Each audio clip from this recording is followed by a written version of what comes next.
और एक नया वीडियो के साथ आप लोग का स्वागत बटे।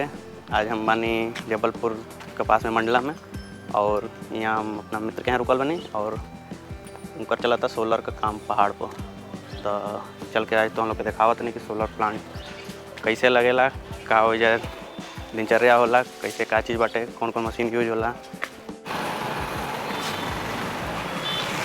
ये है हमारे मित्र सौरभ पांडे जी, और इनके साथ हम चलेंगे सोलर प्लांट।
तो अभी साइट पर आ गई बनी, और ये लगभग 2.6 मेगावाट का सोलर प्लांट बाटे, जवन की लगभग 9 एकड़ में बा।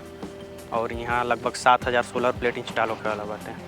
तो एक काम चल रहा बाटे, और अभी पोल लगावे का काम चल रहा बाटे। वहाँ ट्रैक्टर से पोल आ रहा बा, और वहाँ दूसरा ट्रैक्टर भी है जहाँ से गड्ढा खोदा जा रहा बाटे। नीचे एग्जॉस्ट मशीन भी है जवन की आके एक ढलाई करी।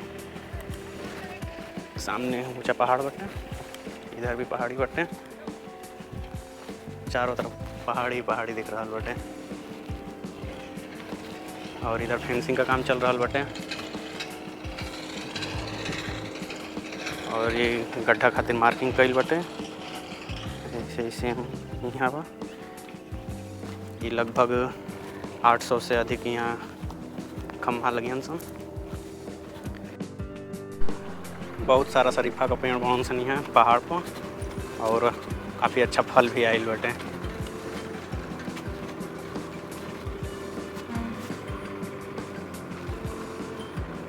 देख सकेला जब फल यहाँ पेड़ बांस, इधर पहाड़ी में तो अनगिनत पौधा बांस।